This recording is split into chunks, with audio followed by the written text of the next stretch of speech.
Preface.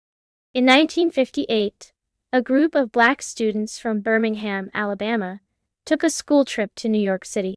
For the first time in their lives, they ate in integrated restaurants. They rode public transportation without being told where to sit. They used any restroom they wanted. They stayed in a hotel where the color of their skin didn't matter. And then they came home. Back to Birmingham. Back to colored entrances and whites-only signs. Back to police who looked the other way, or looked too long. Back to knowing exactly how far they were allowed to go, and what would happen if they crossed the line. They came back changed, and they came back angry. They began to push. Key events before the march. February 1960. 4 black college students staged a sit-in at a Woolworth's lunch counter in Greensboro, North Carolina. Their courage inspired a national movement, and Birmingham students took notice. April 1960. The Student Nonviolent Coordinating Committee, SNCC, was founded.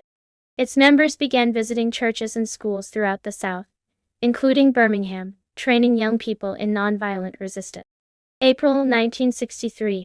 In Birmingham, adults began a coordinated protest campaign, led by the Southern Christian Leadership Conference, see Elder Martin Luther King Jr. They held marches. They were arrested. They filled the jails. But Birmingham's leaders, especially Public Safety Commissioner Eugene Bull Connor, refused to budge. So the children decided to march. On May 2, 1963, the Children's Crusade began. This is that story. Isiah Walks. Chapter 1, White Only. Part 1, Aaron Downtown. Isaiah Carter walked with the sun on his neck, and his mother's coin tight in his palm. It was just after school, and the streets of downtown Birmingham buzzed with grown-up energy, delivery trucks backing into alleys, horns honking, heels clacking on sidewalks. The air smelled like hot pavement and cigar smoke. He kept his eyes on the sidewalk. His mother had asked for 2 spools of white thread, the thick kind, and said he'd find it at the 5 and Dime near 3rd Avenue North. She'd given him the exact change, a quarter and a nickel, and told him to bring the receipt back. Don't stop nowhere, don't talk to nobody. He wouldn't. He never did. But still, he looked. Not at people, that could get you in trouble, but at things. The big department stores downtown were clean and white, and full of stuff Isaiah wasn't allowed to touch. Loveman's had window mannequins and summer dresses, posed like statues in a museum. Kizit's had a candy counter inside, but Isaiah had never been close enough to see what kind. He passed by a store with a sign, in neat gold lettering. We reserve the right to refuse service to anyone. That always meant you. Outside a soda shop, 2 white teenage boys sipped milkshakes at a counter behind the glass. One of them was laughing, his feet swinging loose beneath the stool. A waitress in a crisp apron wiped down the marble. The door was open, letting out the sugary chill of cold air and vanilla syrup. Isaiah stood just at the edge of the shade, breathing it in. Keep moving, boy. He didn't see who said it. Maybe the waitress, maybe one of the boys, maybe no one. But he moved. He passed a barber shop, with a red, white, and blue pole spinning slowly, hypnotically, and beside it, 2 water fountains. One marked white, clean and chrome and burbling fresh. The other, marked colored, had rust around the basin and a spout that never worked. He didn't even try anymore. He was thirsty, but not that kind. The worst thing, Isaiah thought, wasn't when people yelled. It was when they didn't. When they just looked through you, or worse, looked down and away like they were ashamed you were there. Near the corner of 4th Avenue, a Birmingham police cruiser idled in front of a fire hydrant. The window was down. Inside, a white officer sat watching him. Not glaring. Just watching. Isaiah didn't run. He kept walking. He kept his arms at his side. He didn't make eye contact. He walked like someone who had somewhere to be. The 5 and Dime was up ahead. He passed the Woolworth's lunch counter, where once, Just once, he'd watched a young black man ask for a sandwich and get told, out the back, if you're hungry. That was 2 years ago. He hadn't looked in since. Inside the store, it was bright and quiet. Fans spun from the ceiling. Isiah kept to the right wall, where the sewing supplies were. The lady behind the register didn't look up when he entered. Good, me. He found the spools, thick, white, and 2 for 30 cents. He brought them to the counter, placed the coins carefully. The woman looked at the thread, then at him. You sure this is what your mama wanted? Yes, ma'am. She bagged them without smiling, without speaking, and dropped the receipt on the counter like it was paper she didn't want to touch. Isiah took it all and walked out without a word.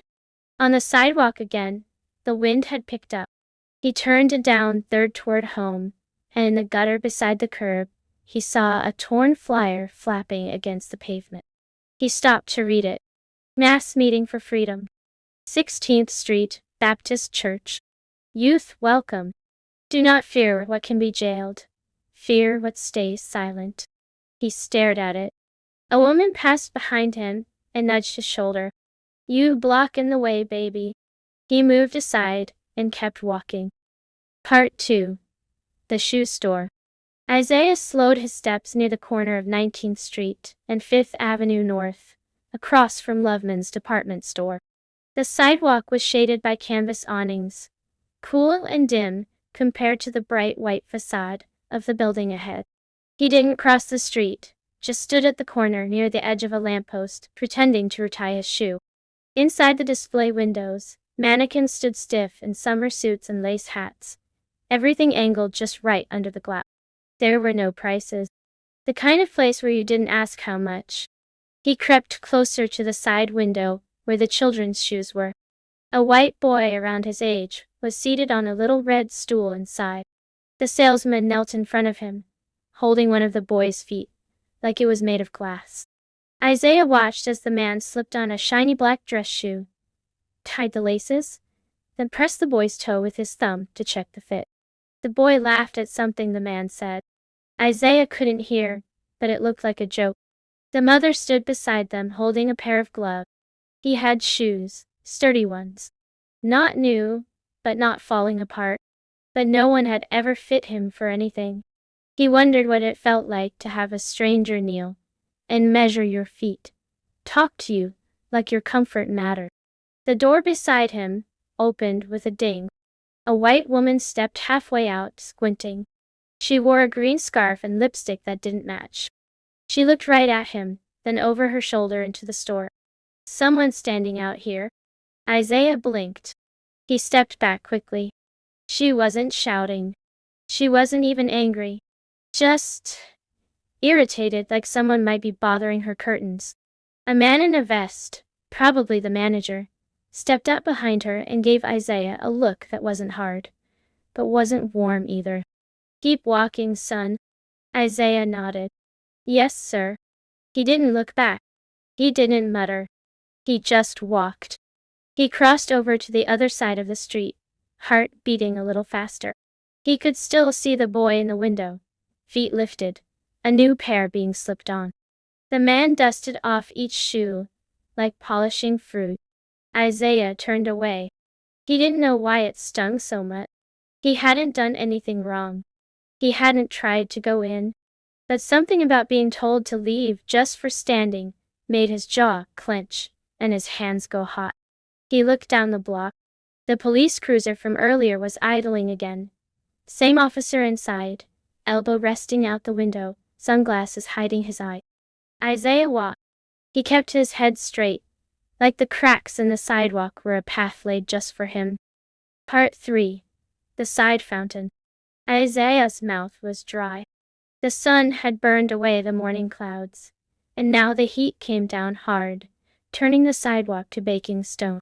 He wiped the sweat from his neck and turned the corner near the Jefferson County Courthouse, where 2 fountains stood side by side beneath a small brick arch. He had passed them before. Everyone had. They were right there, like a lesson carved into the sidewalk. One fountain was higher, with polished chrome and cold mist rising around the spout. The word white was chiseled neatly above it, clean and center. The basin gleamed. The other was shorter, slightly rusted, its drain blackened, its handle loose. The sign above it was crooked and fading, colored. Isiah hesitated, looked around. No one else was nearby.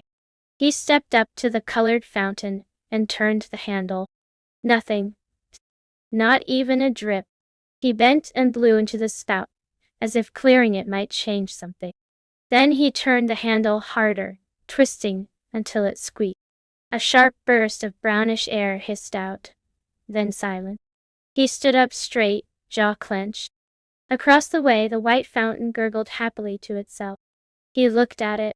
Just looked. It stood like a silver promise behind a glass wall. He took one step toward it, just one, and stopped himself. The last time he'd done that, Mr. Dorsey from the church had pulled him back by the collar. "Don't go testing their lines, son," he'd whispered. "They ain't lines, they fences." But this wasn't fair. This fountain didn't even work. He looked around again. No one in sight. No cars passing. No police.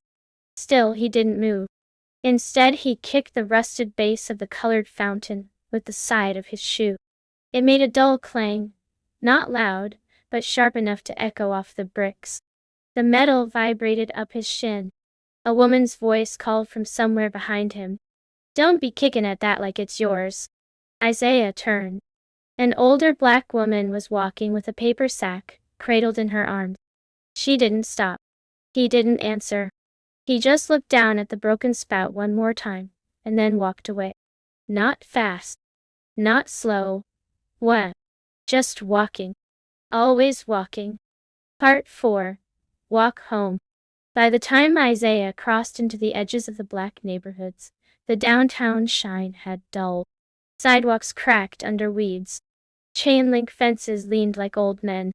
Porches sagged under the weight of heat and time. But it was quieter here. And real. At the corner of 8th Avenue and Center Street, he passed a park with a tall iron fence. Avondale Park, it said on the gate. The grass inside was freshly mowed, the benches painted white. A sign near the entrance made it plain. City of Birmingham, whites only. 2 white boys were playing baseball under the trees, their gloves snapping in the air. One of them noticed Isiah on the sidewalk and shouted, "Go back to your jungle." The other one laughed. Not mean, just thoughtless. Isiah didn't stop walking. He didn't answer. He didn't glance back. He didn't even grip the bag tighter. He just kept moving, heel over toe, like the sidewalk might split open if he slowed down. A little further up, he passed an old storefront that had been boarded up since winter. On its side, nailed crooked to a telephone pole, a paper flyer flapped in the breeze. He stopped. It was the same design he'd seen earlier. Mass Meeting for Freedom. 16th Street, Baptist Church. Youth welcome. Do not fear what can be jailed. Fear what stays silent. This one wasn't torn. Below the words, someone had scrawled in pencil, "We marching May 2nd. Tell your friend." He stared at it. No name. No time. Just the date. He looked around, no one nearby, and ran his fingers lightly across the paper. It was tacked on with a thumbtack and a piece of tape, as if someone had done it in a rush. A car door slammed in the distance, and Isiah kept walking. A block later he passed a small group of men gathered around a stoop, talking low. He couldn't hear the words, but the tone was urgent. Heads nodding, hands moving. One of them looked up as Isiah passed, and gave him a slight nod. He didn't nod back. He wasn't sure why. His neighborhood was waking up to something. It buzzed beneath the surface, in flyers and whispers, in the way adults glanced over shoulders before speaking. It felt like thunder coming before the storm. Part 5. At Home. The screen door creaked as Isiah stepped onto the porch of their small frame house in Titusville. Paint peeled along the rails, and the porch boards gave slightly beneath his weight. He opened the door carefully, wiping his feet on the mat before stepping in. His mother looked up from the stove. "You got it?" she asked without turning. He placed the bag on the table and pulled out the spool.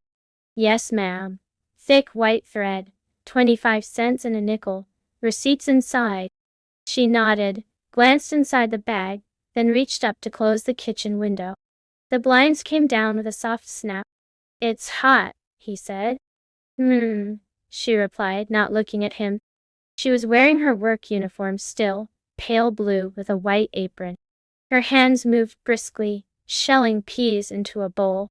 Her hair was pinned up, but a few strands stuck to her cheek. From the living room, a voice called out, "That you, boy?" "Yes, sir," Isiah answered. His father sat in his usual chair, shoes off, white socks, gray at the toes.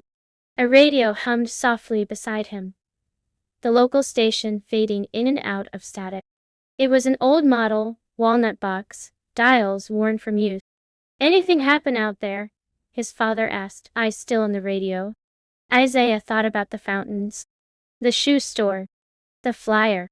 "No, sir," he said quietly. His father nodded. "That's good." Dinner was quiet. His sister Latasha wasn't home yet, probably at choir practice. The peas were soft, the cornbread dry. Nobody spoke much until the radio cut to news. "Meeting scheduled tonight at 16th Street Baptist, where organizers from the Southern Christian Leadership Conference say a new strategy is forming. Reverend James Bevel spoke today about youth participation." His mother got up fast and turned the dial. Static. His father didn't look up from his plate. "They talking about bringing children into this mess," she said, shaking her head. "Getting them locked up, getting them hurt?" His father chewed slowly, then wiped his mouth with the back of his hand. "Mess been here," he said. "Ain't the children bringing it?" She turned to him. "They just babies. They 12 and 13. Old enough to see what's right, old enough to feel wrong." Isiah sat still, staring at his plate. His mother lowered her voice. "You know they watching your church, watching who goes where. You think they won't come for us if he walks into one of them marches?" His father stood and placed his plate in the sink. "I think they've been coming, whether we walk or not." The back door creaked shut behind him. Isiah sat at the table, unsure if he was supposed to finish eating.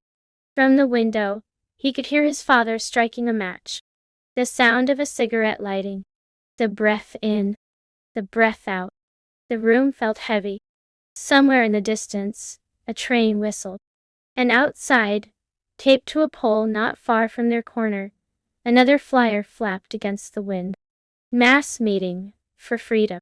16th Street, Baptist Church. Youth welcome. Do not fear what can be jailed.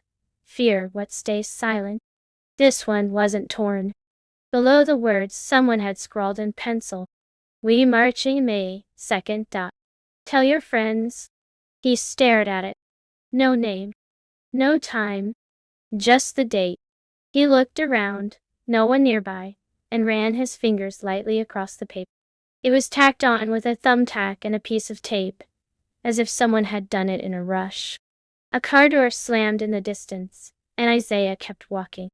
A block later, he passed a small group of men gathered around a stoop, talking low. He couldn't hear the words, but the tone was urgent. Heads nodding, hands moving. One of them looked up as Isiah passed and gave him a slight nod. He didn't nod back. He wasn't sure why. His neighborhood was waking up to something. It buzzed beneath the surface, in flyers, in whispers, in the way adults glanced over shoulders before speaking. It felt like thunder coming before the storm. Chapter 2. The Talk in Church. Part 1. Wednesday night. The screen door slapped shut behind them as Latasha stepped off the porch, her Bible under one arm, and a hair ribbon bouncing against her back. "You walk in, or you just gonna stand there, Isiah?" "I'm coming," he muttered, adjusting the collar on his shirt. It was starched stiff and too tight. Their mother watched from the doorway, arms folded, apron still on. "You go straight to that church, you hear me? And you come straight back. I don't want nobody's child sleeping in no jailhouse." Latasha nodded. Yes, ma'am. She didn't say anything else? They walked down Center Street, past the corner store, past the house with the broken swing, past Mr. Green's barber shop. The neighborhood looked different at dusk, quieter but not asleep. Windows glowed yellow. Radios hummed behind screen doors. Somewhere a dog barked, and someone was frying something that smelled like onions and grease.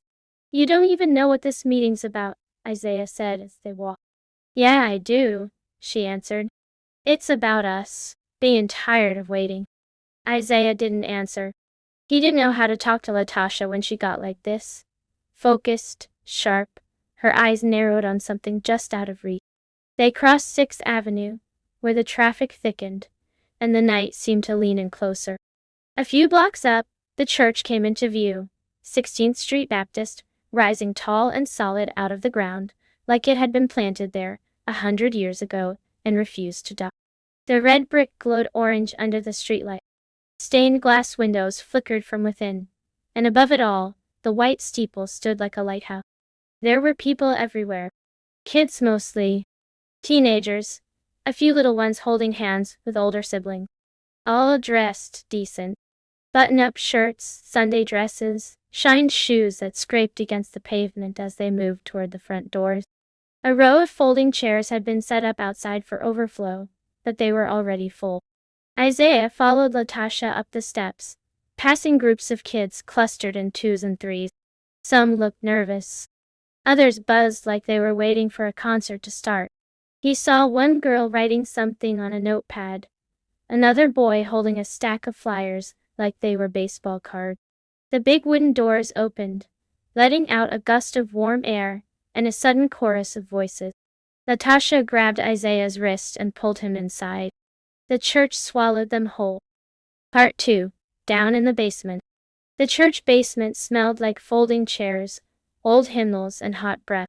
Ceiling fans spun lazily above rows of kids, packed shoulder to shoulder, the air thick with heat and whispered. Concrete walls wrapped the room in dull gray, but the voices inside it pulsed with color. Isiah sat beside Latasha, on a metal chair that wobbled slightly when he shifted. His knees knocked together, partly from nerves, partly because the seat was too small for him now. Across the aisle he spotted Clarence, pressed shirt, short afro, face set like someone who already knew the answers to questions no one had asked. Clarence saw him, nodded once, then turned forward again. The room hummed. Girls passed notes, folded like origami. A tall boy leaned against the wall with his arms crossed and eyes closed, like he was trying to hear something under the noise. Why so many kids? Isiah whispered. 'Cause they said it's for us, Latasha whispered back. He wasn't sure if that made him feel better or worse. The door at the front of the room opened, and a short, round woman stepped in, clapped her hands twice. Settle down now. Y'all can whisper later. He's coming. Kids shuffled. Chairs squeaked. The buzz didn't stop.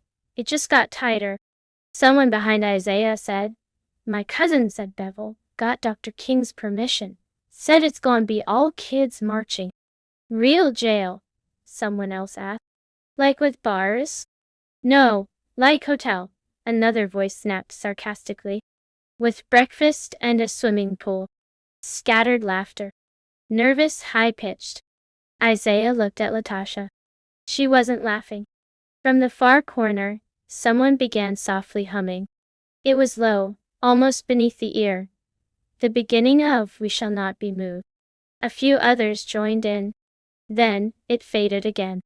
Another boy muttered, "You think they gonna really let us go through with this? They ain't letting us do nothing, that's the whole point." Isiah wasn't sure who had said that, but the words stuck in his chest. A second door opened near the pulpit platform. A tall man with wire-rimmed glasses stepped inside, smiling. The room went still, not quiet, but still. "Hey there," he said. His voice wasn't booming. It wasn't preacher deep. It was light, almost playful. But something in it made Isiah sit straighter. "Name's James Bevel," he said, walking slowly to the front. "And I heard y'all been waiting for somebody to change this city." He looked around the room, eyes scanning each face like he was memorizing names. Good news, he said. They're here. He smiled wide, pointed to the crowd. You? Part 3, Devil's Challenge. Devil didn't stand behind a pulpit. He didn't unfold notes, or clear his throat, or ask for applause. He just moved slowly, back and forth in front of the folding chairs, like he was pacing a chalkboard in a classroom. You all know the rules in this city, he said. You don't drink from their fountain, you don't try on clothes in their stores, you don't sit at their counters. And if a policeman tells you to move, you move. A ripple of nods moved through the room. No one argued. Well, he said, stopping. Let me tell you something. He raised a hand, finger pointed high like a preacher, but his voice stayed steady. Those aren't rules. They're lies. Lies dressed up as laws.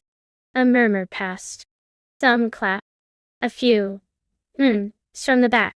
Isiah felt his stomach flip. Not from nerves exactly. From the feeling that something just shifted under his seat. Devil grinned, and the glasses slipped down his nose. He pushed them back up with his pinky. Now, some folks say children shouldn't be involved in this kind of thing. They say y'all are too young. He paused.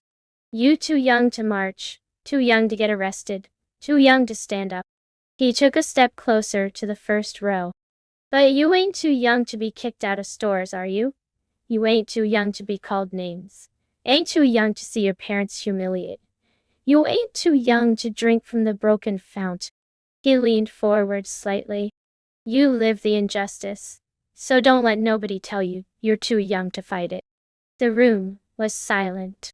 I'm not here to talk to your parents, he said. I'm here to talk to you.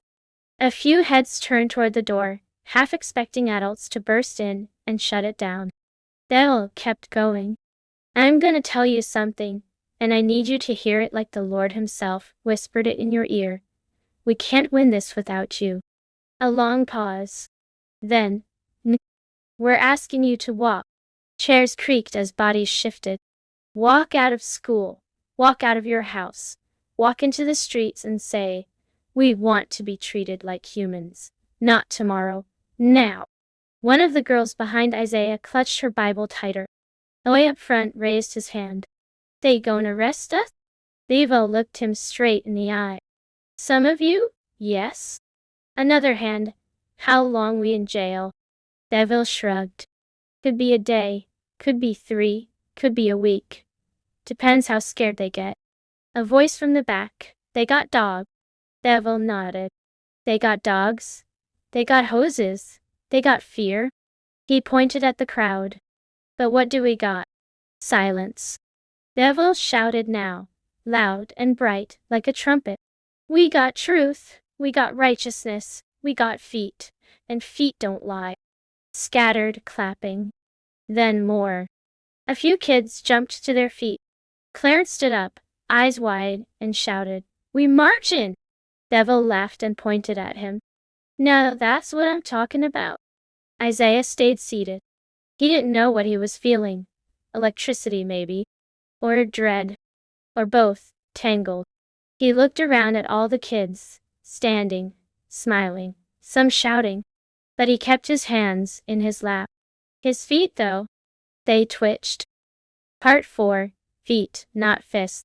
Devil raised both hands above his head, and the room quieted again. Now I need y'all to understand something, he said, his voice gentler now. This ain't about fighting back. This ain't about throwing punches or rocks or yelling curses. He stepped toward the center of the room. This is about showing up, calm, proud, together. He took a slow breath, let it out. We are not going to beat them with anger. We are not going to beat them with fire. We are going to beat them with discipline. He let the word hang there, like something sacred. They want us wild. They want us to look like animals. You give them fists, they'll give you chains. He shook his head. But you give them your feet, you walk right past their dogs and their hoses and their shouting, and you do it with your head high? He spread his arms wide. Now you've got power. The silence was thick and electric. Every one of you has something stronger than fists. He pointed down. Feet, feet don't break. Feet don't give up. Feet can walk into history. Clarence called out. That's right. Others echoed. Amen. Yes, sir. And let's walk. A teenage girl stood up. How many we need? Devil didn't miss a beat. All of you. He gestured to the whole room. We fill the jails. We overflow them. We make it so they don't have room for nobody but us. Gasps. Nervous laughter. He wasn't joking. They say, we don't serve coloreds. Fine. We'll serve them truth. They say don't block the sidewalk. We say, then move your hate. They say you can't sit here. We say you already did. The kids were on their feet now. Devil stepped back and raised his voice over them. Now say it with me. He raised one finger. The crowd hushed. What will we do? He asked. March, the room answered. What will we do? March. He shouted it louder. What will we do? The room erupted. March. Even Isiah, caught in the wave of sound, felt it swell in his chest. Clarence grinned over at him, eyes wild with something close to joy. But Isiah didn't shout. He just looked down at his sneakers, scuffed at the toes, still damp from the broken fountain that hadn't worked and never would. Part 5. After the amen, the voices rose together like a tide. Ain't gonna let nobody turn me around, turn me around, turn me around. Ain't gonna let nobody turn me around. I'm gonna keep on a walkin', keep on a talkin', marchin' up to freedom land. Isiah didn't know when he started singing. Maybe it was when Latasha took his hand. Maybe when Devil stepped down from the front and joined the kids in the back row. Maybe when Clarence threw his head back and sang like he didn't care who was watching. Whatever moment it was, it happened. The whole basement echoed with voices, real ones, cracking, youthful, untrained, but full of something heavy and ancient and urgent.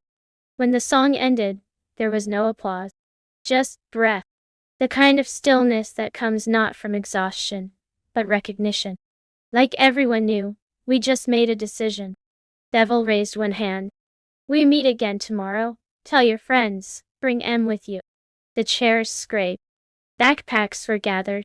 Someone said, my mom is gonna kill me if I even think about jail. Another answered, mine too, but I'm going anyway. Isiah followed Latasha up the basement steps and into the warm night air. The sky above Birmingham was dark now, but the streetlights made halos on the sidewalk. Groups of kids stood in clusters outside the church, still buzzing. Some passing out flyers, others copying numbers, lawyers' names, and who to call if they got arrested. Latasha spotted a girl she knew and drifted off to talk. Isiah leaned against the black iron fence and looked out over the quiet street. Clarence appeared beside him. You feel that? He asked. Isiah didn't answer. Clarence nodded toward the church behind them. It's like they finally letting us do something. Isiah shifted his weight from one foot to the other. Clarence looked at him sideways. You marching? Isiah shrugged. I don't know. Clarence didn't push, just nodded. You will. He started walking down the sidewalk, then turned back. Hey, he said. They ain't ready for us. Then he disappeared into the night. Isiah and Latasha walked home without speaking. She was smiling, humming softly to herself. He kept thinking about Clarence's question. You marching? The thing was, he hadn't said no. And that was new. Setting, May 2, 1963. Birmingham, Alabama. Historical fact. This day marked the first wave of the Birmingham Children's Crusade. Over 800 children were arrested. They walked out of school, met at 16th Street Baptist Church, and marched in pairs through the city, singing, praying, and facing off with Bull Connor's police. The nickname, D-Day, was used by organizers to signal that this was the first major direct action day of the campaign. It wasn't a battle with guns, but it was a battle for dignity. Chapter 3. Day. Part 1. The Whisper in the Hall. The sky over Birmingham that morning was too blue, the kind of blue that makes you squint like it's hiding something. Isiah walked to school with a book bag over one shoulder and a knot in his stomach. It wasn't the walk that felt different. It was everything around it. Every yard he passed had someone watching. Old women on porches, men with newspapers held high but eyes peeking over the edge. A girl across the street walked in the same direction as Isiah, but stayed quiet, hugging her Bible like it might float away. Outside Carver Junior High, the flag was still being raised. Kids moved through the gates like always, slowly dragging feet, talking in low voices. But there was no laughter, no one tossing a ball, no loud teasing. Just motion, like everyone was following a map no one could see. In homeroom, Isiah sat 2 seats behind Clarence, who hadn't turned around once. Their teacher, Mrs. Womack, was writing the date on the chalkboard, May 2nd, 1963, in neat cursive. She always wrote the date first, then the lesson title, then the agenda. But she didn't get to the title today, because behind her, a sound rolled through the room. Shuffle, click, die, stand. A girl in the second row, Trudy Evans, stood up quietly, slipped her binder into her bag, and walked to the door. No explanation, no glance. The door opened, then closed. Mrs. Womack didn't turn around. Clarence stood up next. Isiah's pulse jumped. He thought, no way. He's really. Clarence zipped his bag with a quick tug, nodded once to the room, not dramatic, just polite, and walked out. The door closed again. The sound was so soft it hurt. Mrs. Womack faced the class. Her face was calm. No smile. No anger. Just calm. She spoke like she was reading from inside her heart. If anyone else needs to go, she said, go now. And walk proud. 2 more students rose. Then, 4. Isiah stayed in his seat, hands under his desk, fingers gripping the edge of his chair. He looked at the door like it might catch fire. Mrs. Womack picked up the chalk and began to write again, slower this time. Isiah stared at the letters forming on the board. Day, C-I-X-T, I-T-H-R-E-E. He realized it wasn't a lesson. It was a count. Part 2. Out the door. By lunch, the school felt hollow.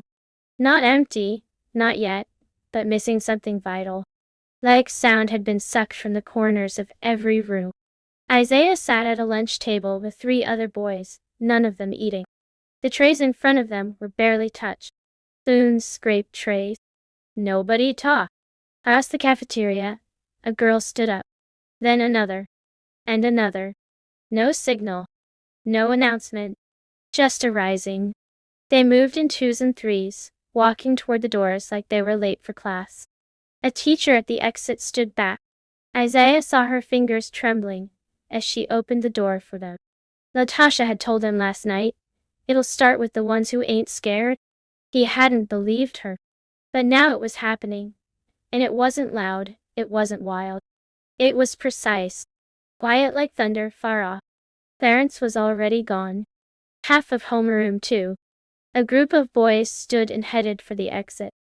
Isiah felt the scrape of his chair as he shifted. He didn't stand. Instead, he rose slowly and carried his tray to the window. He dumped it, barely touching the food, then moved toward the hallway. There were fewer kids in the building now. The echo of footsteps was sharper. Teachers leaned in doorways, some with their arms crossed, some with their eyes lowered. At the side entrance, Isiah stepped out and into the light. The sun was brighter now, sharp angles across the pavement. Down the block, 3 police cruisers sat, parked with their engines humming. Officers leaned against them, talking, sunglasses reflecting sky. Isiah turned and walked the other way. He cut down a narrow alley that smelled like grease and warm garbage, weaving behind storefronts, trying to avoid the open streets. At the far end, near a row of homes with hedges and broken fences, he stopped behind a chain-link gate and looked out. What he saw stopped his breath. A stream of kids, dozens, moving in one direction. Some holding hands, some holding signs, all walking steady, like they weren't going to stop. They were heading toward 16th Street, Baptist Church. From the edge of the alley, someone called, "Hey!" Isiah turned. A boy a little older than him, maybe 15, stepped out from behind a telephone pole. He wore a wrinkled button-down and carried a stack of leaflets under his arm. "You going?" the boy asked. Isiah hesitated. "Where?" The boy grinned like it was a joke. "You know where." He handed Isiah a flyer and jogged off to catch the stream. Isiah unfolded the paper. "Today is the day. We walk 2 by 2. We sing, not shout. We kneel, not fight. We go with God, not fear. Meet at 16th Street. Now." Isiah stood in the shadow of the alley, watching the children pass like a river, cutting through stone. He didn't move. Not yet. Part 3. Feet on the ground. The church steps looked different when Isiah wasn't walking up them with his sister. They looked taller now, and louder. Even without a single voice raised, the space outside 16th Street Baptist was alive with motion. Kids poured in from every corner of the city, some still in school clothes, some barefoot, some carrying signs scribbled in pencil on cardboard. "Freedom now. I am a child, not a threat. My feet can't wait." The sanctuary was full, so Isiah slipped into the back hallway, weaving through elbows and shoulders, until he found a place near the open side door. The floor under his sneakers buzzed with footfalls and heartbeat. Inside, someone blew a whistle, one sharp blast. The murmur dropped into silence. A man at the pulpit, one of the adult organizers, stepped forward. His voice was steady, not loud, and carried without a microphone. "When we leave this church," he said, "we leave as soldiers of peace, not one fist raised, not one insult shouted." A pause. "If they push, we don't push back. If they curse, we sing. If they strike, we kneel." Heads nodded. Some kids stood straighter. Behind him, a line of ministers stood in pressed suits, arms folded or hands clasped. Devil wasn't visible, but his instructions were clear in every sentence. "Go out 2 by 2, stay together. We'll send you in waves. Don't run, don't scatter, keep walking." Then he looked up and smiled. "They're waiting for you." Outside the church, the first wave lined up in the street. Isiah pushed his way to the edge of the crowd, fingers clutching the flyer in his back pocket. He spotted Clarence near the front, iron shirt, chin up, standing next to a girl, with 2 braids and a paper cross pinned to her collar. They linked arms. Clarence saw Isiah. Just for a moment. No smile. No signal. Just a look that said, "This is happening." Then they moved.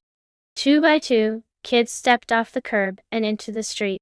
They didn't chant. They didn't yell. They sang. "We shall overcome. We shall overcome." The words were light at first, like testing the temperature of the day. But as more joined in, the sound thickened. The lines behind them grew. Isiah didn't step forward. He stayed in the shade of the building, hand on the warm brick wall. Past the street, at the end of the block, the police waited. They weren't yelling either. Just standing, watching, ready. Why? Part 4. The arrests begin. The first group of children didn't make it far. They had only reached the corner of 6th Avenue and 16th Street, maybe a block from the church, when the police stepped forward. Not charging, not shouting, just moving like a wall of navy blue. Isiah pressed his back against the bricks and held his breath. There were at least 4 cruisers, maybe 5. A paddy wagon pulled up behind them, long and boxy, doors already open. A white officer with a clipboard shouted something Isiah couldn't hear. The children didn't stop.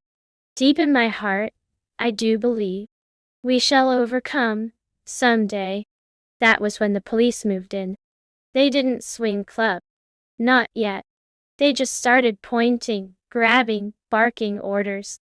A line of boys and girls, no older than Isiah, were pulled from the sidewalk, wrists twisted behind backs, arms guided, too rough to be polite, not rough enough to bleed. Clarence was among them. Isiah saw it happen, like a dream. A white officer stepped into his path, barked, "You're under arrest," and grabbed him by the arm. Clarence didn't resist. He just turned his head, eyes still locked forward, and walked when he was pulled. The girl beside him was taken too. Isiah couldn't hear their words, but he could hear the sound the wagon made when the door slammed shut behind, like steel choking on truth. Another group followed. More arrests, more hands behind backs. Some kids were lifted clean off the ground. Still, they sang. Some louder now. Some just mouthing the words through tight throats. Inside the church, more children were lining up, ready to walk. Isiah stayed in the shadows, fists clenched so tight his fingers ached. He hadn't moved. He hadn't been seen. He didn't know what he would have done if he had. Across the street, another wagon door slammed. Behind it, Clarence disappeared. Part 5. Too late to forget. The crowd at 16th Street Baptist was thinning by the time Isiah slipped away. More kids were arriving, more waves still to march. But he couldn't stay.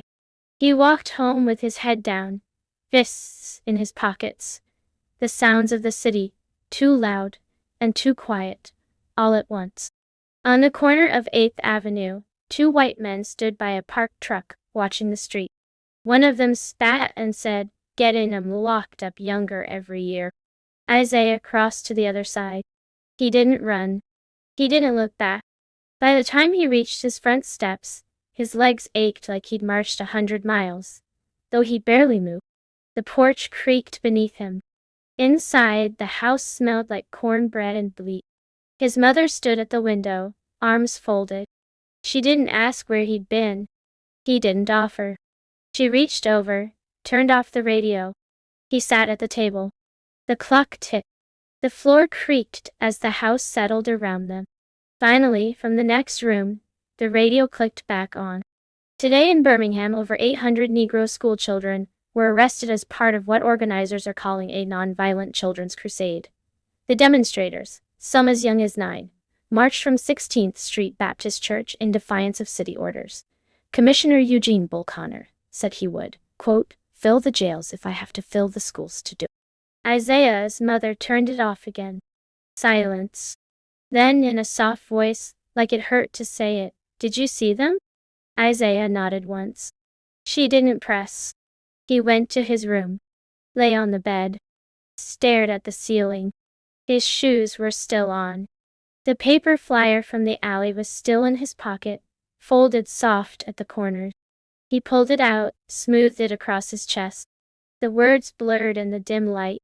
"Today is the day."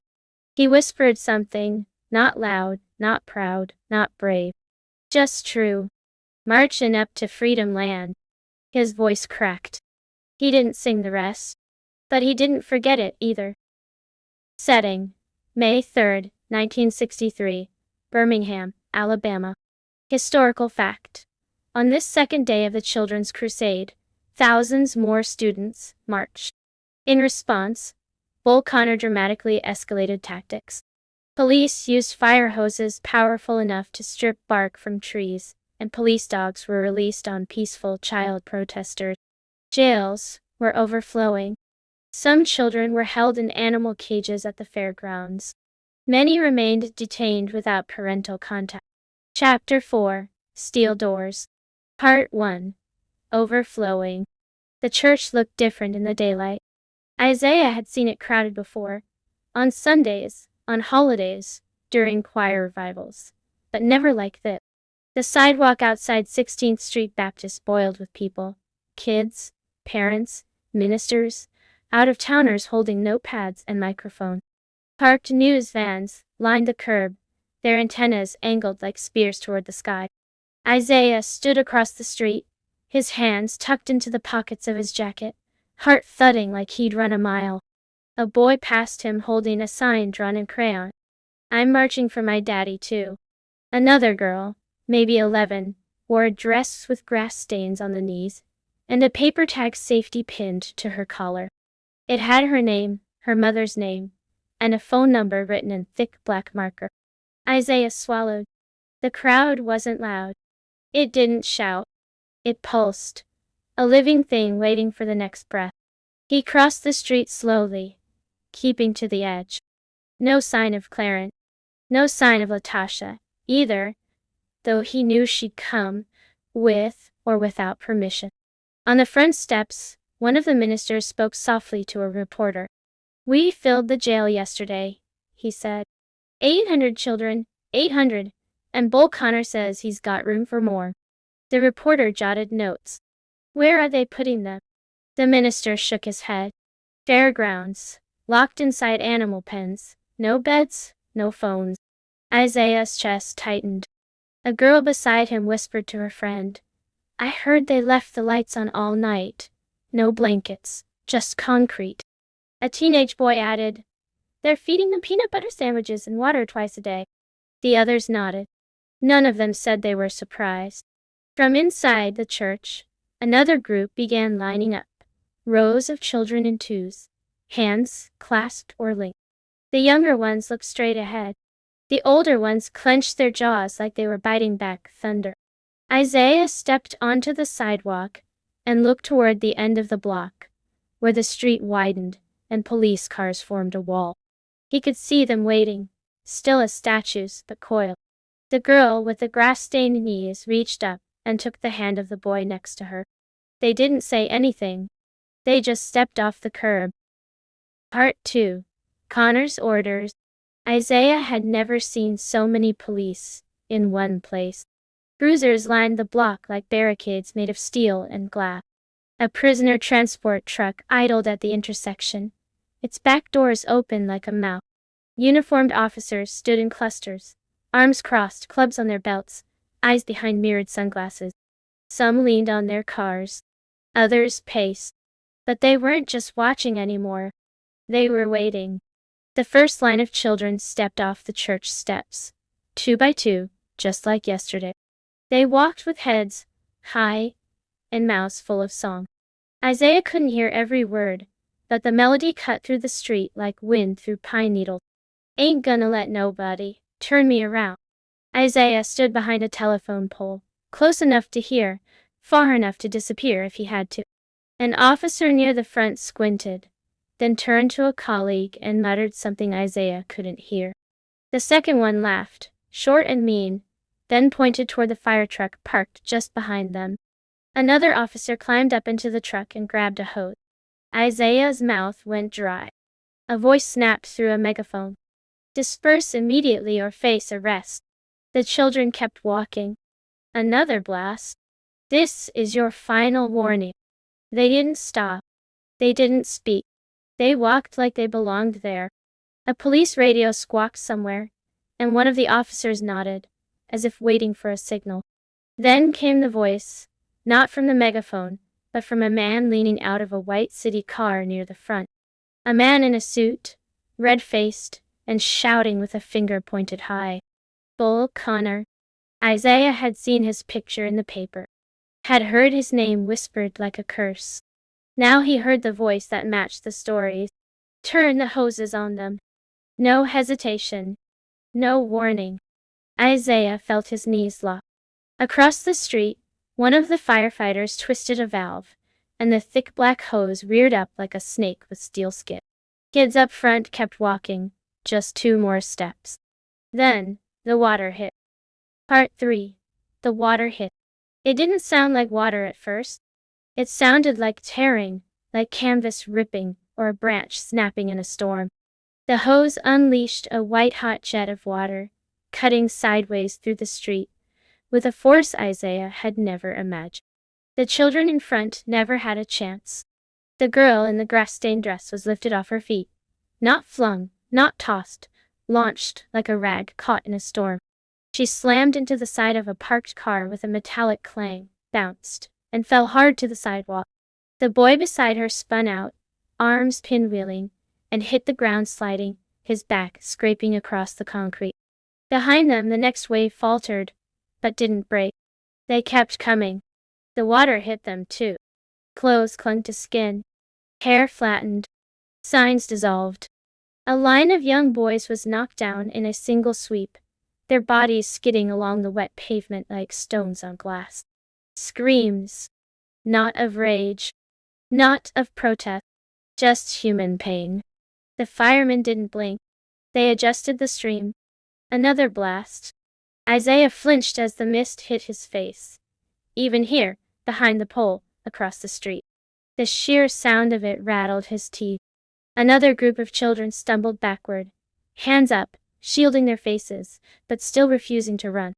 Ain't gonna let. The song came in pieces now. Voices staggered by pressure, drowned by the rush. Nobody turn me. Another sweep. Around. Isiah watched a girl try to crawl to the sidewalk. Her arm gave out. She curled up, shaking.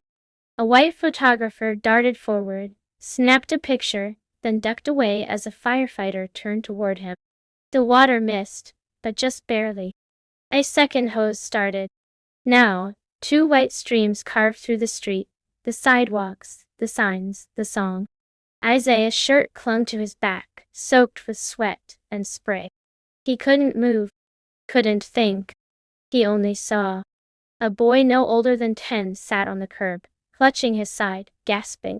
An officer stepped over him like he was debris. Another paddy wagon backed into place. The doors opened. Again. Still, the line didn't break. Still, the children marched forward. And somewhere, beneath the roaring chaos, Isiah realized he wasn't just watching anymore. He was remembering. Part 4. The dogs are next. The hoses slowed, but they didn't stop. Now they came in spurts, aimed blasts when a new line of children approached, like warning shots made of water. But the crowd didn't thin. More kids came, wet, bruised, singing through broken breath. That's when Isiah heard the barking. Sharp, dotty, deep, controlled at first, then wild. A police truck rolled up beside the fire engines. 2 uniformed handlers stepped down and opened the back. German shepherds, 4 of them. They strained against their leashes, teeth bared, muzzles twitching like they could smell defiance in the air. The handlers gave them just enough slack to lurch forward, barking and twisting like they were trying to peel the sidewalk open. Isiah's mouth went dry. He'd seen dogs like that behind fences before, never like this. A small group of children was still marching. One boy, tall, maybe 16, stepped ahead, arms raised, open-palmed, moving slowly. He didn't flinch when the first dog lunged. Didn't scream when its front paws slammed into his chest. The handler yanked it back before it could bite, but not before it drew blood. The boy staggered, shirt ripped, shoulder dripping. Click, dot. A camera flashed. Another lunge. This time the dog snapped its jaws an inch from a girl's cap. Click, dot. Click, dot. 2 more photographers near a news van kept snapping, yelling into the din. Get that, get the dog's mouth. The girls screamed but didn't run. The handler pulled the leash back with effort. The dog snarled, eyes wide with fury. Another police officer shouted, "Sick him!" Another dog released. This one caught a boy's pant leg and pulled him to the ground. The handler yanked. The dog let go, but the boy stayed down, sobbing. Isiah stepped back. His foot hit loose gravel and skidded. He caught himself on the edge of the building, breath sharp. But his stumble made a noise. An officer turned. Isiah ducked. Too slow. The officer took a step forward. Isiah's heart slammed into his ribs. Then, a hand grabbed his arm. Small, firm, gunny, pulling. Come on, a girl's voice hissed. She yanked him sideways through a narrow alley gap between 2 buildings. Behind them, the street cracked open with more barking, more sirens, more screaming. They ran, shoes slapping against wet brick until the noise thinned behind them. Part 5. Behind the steel. The alley was narrow and slick with runoff from the hoses. Isiah leaned against the wall, chest rising in short, sharp bursts. The girl who'd pulled him to safety was crouched beside a rusted trash bin. Her dress was soaked. Her braids hung limp, plastered to her shoulders. She didn't look much older than Isiah, maybe 13. "You good?" she asked. Isiah nodded, though he wasn't sure. She didn't ask his name, didn't tell him hers. Just stood, wiped her palms on her skirt, and looked back toward the street. "More wagons coming," she said. He followed her gaze. Through the crack between buildings, he could see another line of kids being loaded into a police transport. This one wasn't a van. It was a truck with metal bars welded across the windows, like a rolling cage. Children were being lifted, one by one. Some limped. Some had arms around each other's shoulders. None resisted. A boy from Isiah's school, he thought his name was Milton, looked up just as the flashbulb popped again. His face lit white, then vanished behind the swinging door. Steel slammed against steel. Isiah blinked. The girl beside him wiped her nose with the back of her hand and said, "They say they out a room in the jail." He nodded. "They taken 'em to the fairgrounds now. Livestock pens. Concrete floors. No blankets." Isiah didn't ask how she knew. Didn't need to. The sound of boots on pavement echoed closer. Another officer shouting. Another whistle. The girl turned to him and said, "You should go." "Where?" "Home. While you still can." Then she stepped back into the light and vanished into the crowd, like mist into air. Isiah waited. 5 seconds. 10. Then he moved. Not fast. Not loud. Just enough to disappear. That night, the rain came. Not a thunderstorm. Just a steady, soaking drizzle, like the city itself was washing something off its skin. Isiah stood by the window, watching water track down the glass. On the radio, the announcer's voice was low and grave. Today, Birmingham police turned high-pressure fire hoses and police dogs on groups of non-violent child protesters. Multiple minors were injured. Hundreds were arrested. National outrage is building as photographs circulate showing the violent response. President Kennedy is said to be monitoring the situation closely. His father turned off the dial. No one spoke. Isiah lay in bed that night and tried to sleep. But every time he closed his eyes, the dream came. Not the kind with monsters. The kind with water. Not falling from the sky, but coming sideways, too fast to run, too hard to breathe, tearing through children like they were made of paper. Setting: May 4th, 1963, Birmingham. Historical fact. On May 3rd, the horrifying images of children being attacked by hoses and dogs were captured by journalists from the New York Times, Time, Life, and CBS. By May 4th, these photographs appeared in national newspapers, shocking Americans across racial, regional, and political lines. President Kennedy reportedly said the images made him sick. These photos shifted national sympathy and intensified pressure on the federal government to act on civil rights legislation. For children like Isiah, and for Black families, seeing their own communities suffering printed for white America to witness was a strange and terrible validation. Chapter 5. The Photograph. Part 1. The Front Page. The house smelled like toast and silence. Isiah shuffled into the kitchen with sleep still in his eyes, expecting the usual hum of the radio or his mother's voice fussing over something on the stove.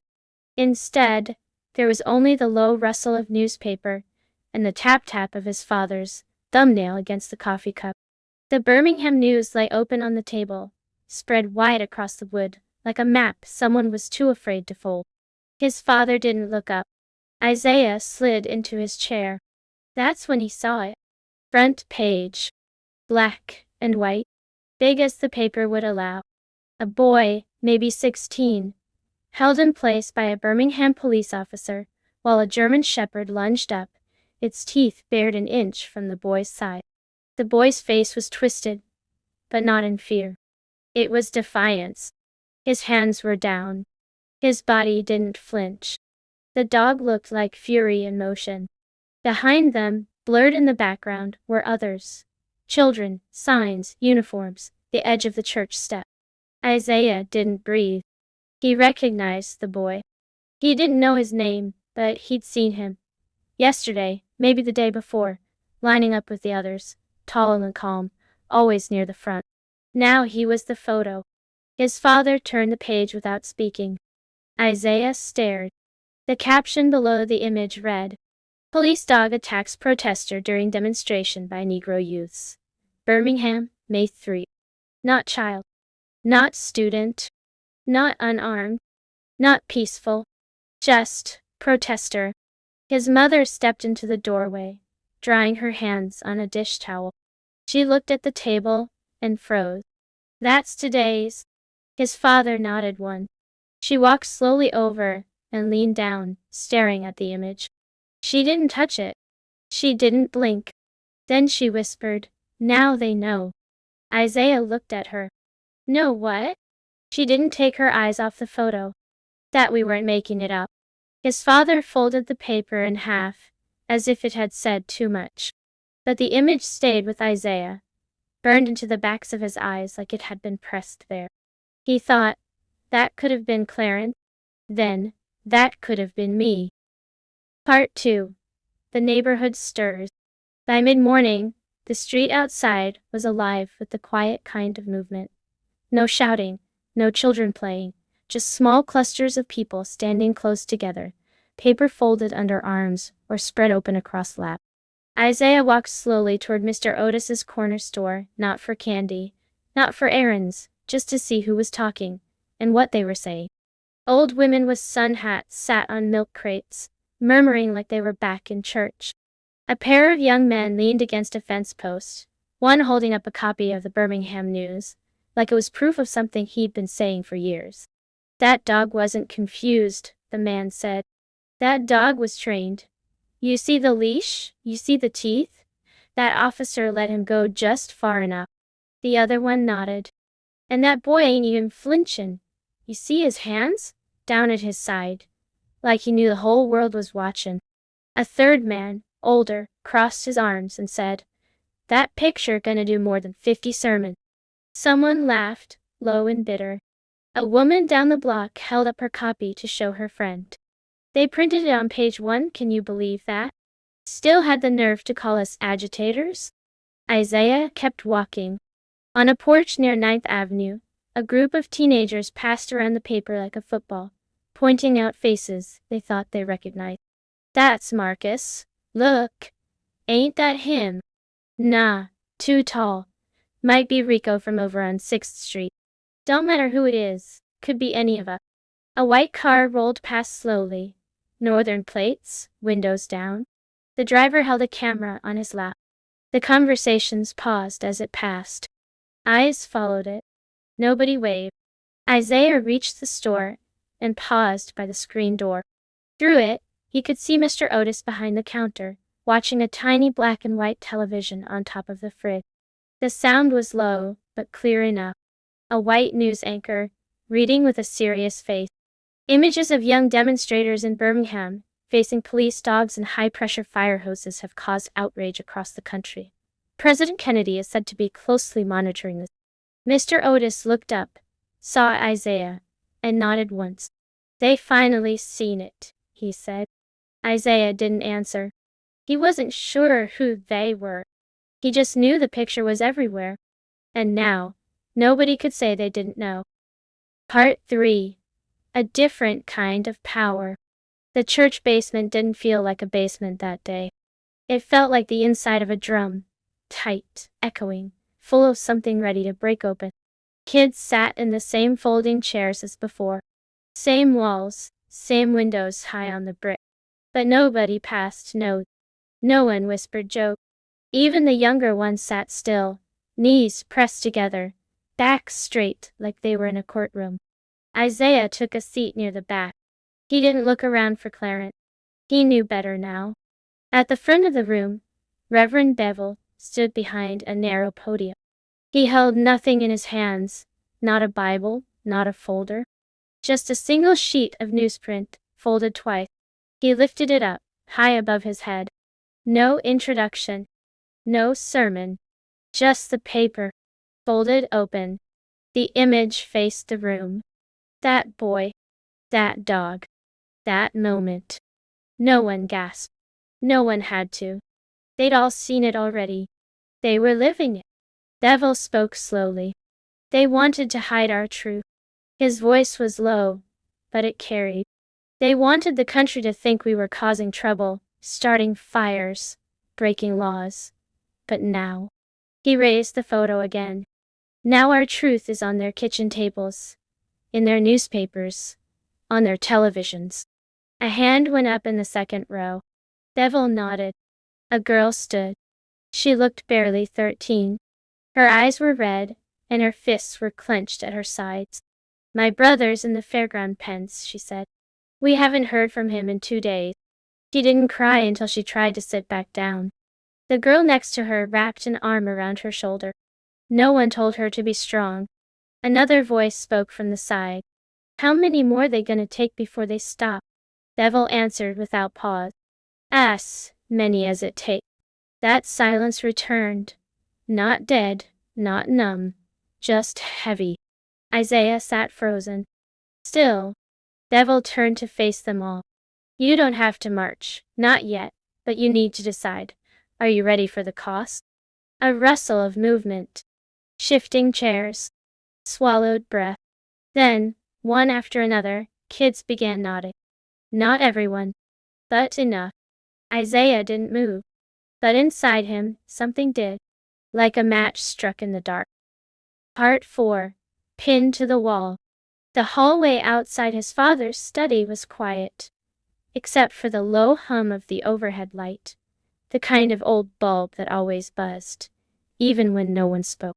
Isiah paused in the doorway. He hadn't been in this room much. It wasn't off limits, but it felt like it. A space for grown-up things, work papers, worn books, letters from family in Georgia. A brown filing cabinet in the corner with rust around the handle. A wooden desk with notches carved into the edge, like someone had spent years thinking hard in that chair. But what drew Isiah in wasn't the desk. It was the wall. A single sheet of newspaper had been cut clean and tacked into the paneling, not framed, not taped, just one thumbtack through the top, hanging like a flag, with too much truth to wave. The photo. That photo. He stepped closer. It looked different up close. Not blurrier. Not sharper. Just bigger. The teeth. The strain in the leash. The twist in the boy's shoulder. The boy's face. Not crying. Not begging. Just enduring. Isiah stared. He didn't blink. He heard himself whisper it. A thought he'd been trying to ignore all day. That could have been me. Behind him. He turned. His father stood in the doorway, arms folded, not startled, not angry. Just there. Isiah didn't speak again. He didn't have to. His father stepped into the room, slow, deliberate, and stood beside him. He looked at the photo for a long moment, then said, calm as still water, "It still might be?" Isiah nodded. Not afraid, not sure, but steady. Together they stood there, boy and man, son and father, staring at an image the whole country had seen by now. And still, it didn't feel like history. It felt like right now. Setting: May 6, 1963, Birmingham, Alabama. Historical context: after the horrifying events of May 3 were published nationwide, support for the movement grew rapidly, even as repression escalated. Despite the violence, thousands more children volunteered to march. Many left school knowing they'd be arrested.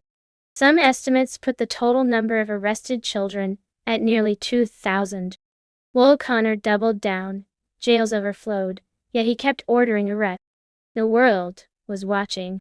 But the danger remained real. Chapter 6. The Line. Part 1. The sign-up sheet. The church door felt heavier than before. Isiah stood outside for half a second, hand hovering over the handle, listening to the sound inside. Feet scuffling, chairs creaking, voices low but steady. Then he pulled it open and stepped through. The sanctuary wasn't packed yet, but it was early. Sunlight spilled through the stained glass, dappling the wooden pews with red and gold. It was quiet in the way a library is quiet, not silence, but respect. At the front of the church, a folding table had been set up. 2 women sat behind it. Between them lay a clipboard, a pen on a string, and a stack of paper name tags, with safety pins clipped to the corners. A line had already formed. Children. Mostly teens, but not all. Some of them Isiah recognized from church or school. Others he didn't. There were a few who looked no older than 9. One had jelly on his chin and shoelaces that didn't match. Isiah stepped into line behind a girl in a denim dress. She looked back at him and smiled, small, nervous, then turned around again. The clipboard moved down the row, passed from one pair of hands to the next. When it reached him, Isiah hesitated. The pen felt strange in his fingers. His name had never weighed so much. He stared at the line for a moment before writing. Isiah Carter. Age, 13. Contact, J. Carter, father. He slid the clipboard forward. One of the women handed him a paper name tag. She looked him over quickly, not unkindly, and said, "Pin this where they can see it." He nodded and affixed it to his shirt pocket. The pin snagged the fabric. He didn't care. He turned to take a seat in one of the pews, but before he could, a voice piped up beside him. "You got a buddy yet?" Isiah turned. A boy, maybe 10, round face, huge glasses, half a dozen freckles, grinned up at him. "I gotta go with someone bigger," the boy said. Miss Joanne said, "I can't march alone, or she'll tell my mama." Isiah blinked, then nodded. "Okay. Cool," the boy said. "My name's Thomas. You ever been arrested before?" Isiah opened his mouth, closed it, then said, "Not yet." Thomas beamed. "Me neither." Part 2. The Curb. The sun hadn't climbed all the way over the buildings yet, but it was already hot. Isiah stood on the curb outside 16th Street Baptist, shoulder to shoulder with Thomas, staring down the road where the march would go. He knew the route by now. They all did. Church Step. Down 6th Avenue. Toward Kelly Ingram Park. Into the teeth of whatever bull Connor sent this time. Kids lined the sidewalk, row after row, 2 by 2, like an army of barefoot believers. Some were humming. Some were whispering. A few adjusted the name tags on their chests. Isiah looked down at his own again. Isiah Carter, age 13. Thomas leaned in and said, "I hope they don't bring the dogs again." Isiah didn't answer. "I read somewhere dogs don't like loud noises," Thomas continued. "So if we all sing real loud, maybe they'll back off, or maybe pee themselves. You think that's true?" Isiah glanced at him. Thomas grinned. "I'm just saying." The crowd shifted a little. More kids came out from the church. A pair of sisters in matching dresses stepped into place beside them. A taller boy behind Isiah began quietly counting the rows under his breath. Isiah stared down at the sidewalk. There, right at the edge of the curb, the concrete still bore faint marks, darkened scuffs, cracks along the edge. The scars from where the hoses had slammed kids into the pavement. The memory hit like a slap. The roar of water, the screams, the image of that girl hitting the car door and sliding down like paper. Isiah clenched his fist. Thomas kicked at a pebble and said, "I never told my mama I was coming." Isiah raised an eyebrow. "She would have said no," Thomas said. "But I'm fast. She can't catch me anyway." Isiah smirked. "Can you outrun a dog?" Thomas blinked. Then, probably not. Across the street, a line of police officers was already forming. Helmets, batons, radios crackling. No hoses. Not yet. But they were watching. Always watching. Behind them, a small group of white reporters had gathered, cameras in hand, notepads flapping in the breeze. A reverend stepped outside the church and raised a hand. "Ellery," he called out, voice calm but carrying. A few kids nodded. Others whispered yes. Isiah didn't say a word. He just stepped forward half an inch, toes right up to the edge. Thomas tugged his sleeve. "Hey," he said. "Thanks for walking with me." Isiah didn't look at him. He just said, "Don't let go of my hand." Part 3. Step off. The Reverend raised both hands, palms facing the sky, like he was calling down something holy. The murmurs fell away. Even the wind seemed to hush. Children all up and down the sidewalk looked toward him, waiting for what they already knew was coming. Reverend Bevel stepped forward.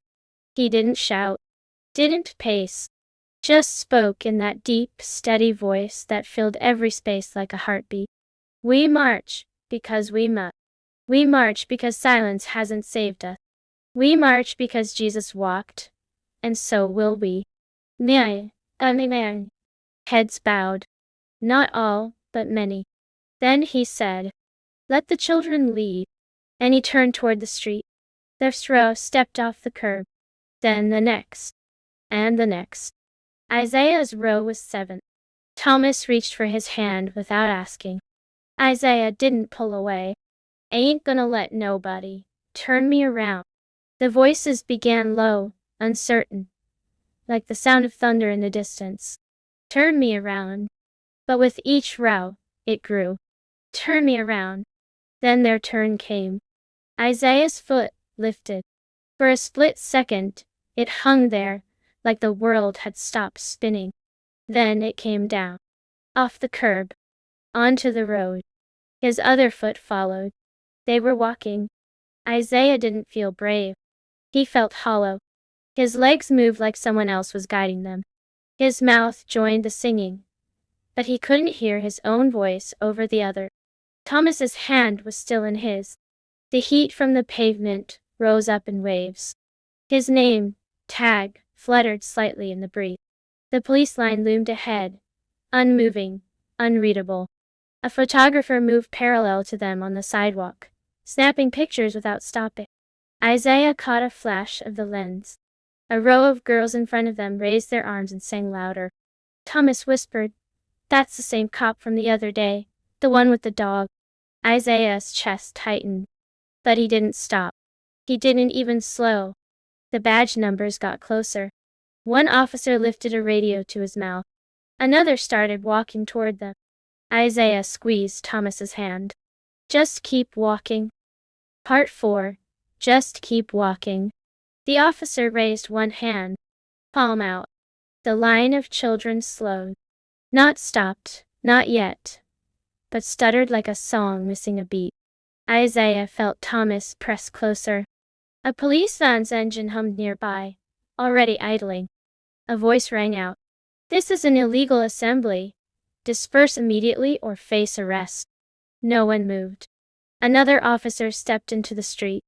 "You are under arrest, all of you." His tone was bored, mechanical, like reading off a grocery list. Thomas looked up at Isiah, eyes wide behind those thick glasses. Isiah whispered again, "Steady now. Just keep walking." The officers didn't shout again. They didn't swing clubs.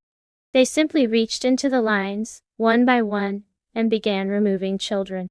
Some were taken by the arm, others by the hand. Isiah felt a grip on his shoulder. He flinched. The officer didn't shove. He just turned Isiah gently, motioned toward the van. Another hand guided Thomas. There were no words. Just doors opening. Just space narrowing. The metal step creaked under Isiah's foot. He climbed in. The inside of the van smelled like heat and old sweat. 4 kids were already sitting inside. One girl humming softly, another holding her own elbows like a shield. Thomas plopped down beside Isiah, knees bouncing. "They didn't even yell," he said, voice too loud.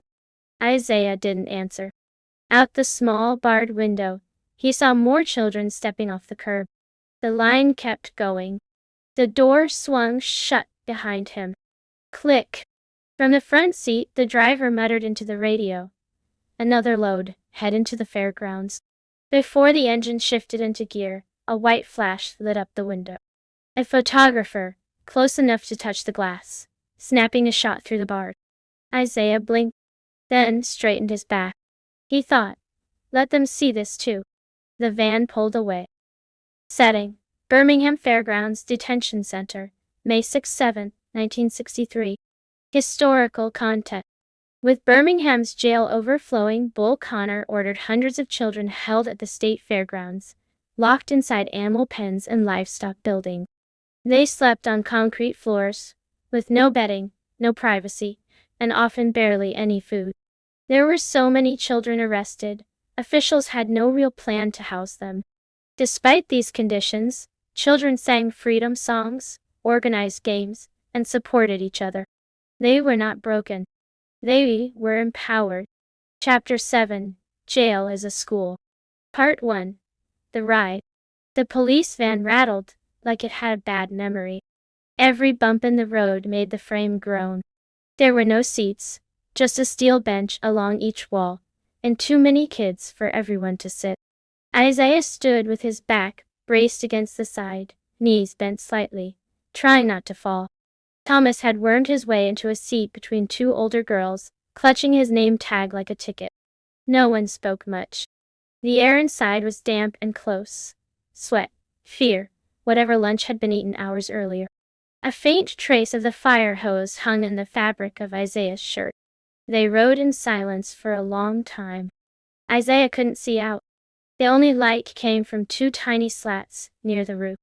The sound of the tires changed beneath them, city pavement turning to something rougher. A long curve. The hum of chain-link gates creaking open. He looked around. The faces were young, maybe 11, 12, some younger. One boy had no shoes. A girl in braids held someone else's hand. The older kids weren't talking either. Everyone looked like they were trying to balance something they'd never carried before. A voice came from the back. Not loud. Not strong. Just a hum. Then a few words. "Woke up this morning. With my mind." Isiah turned. A girl, maybe 15, was leaning against the door, eyes closed, swaying slightly.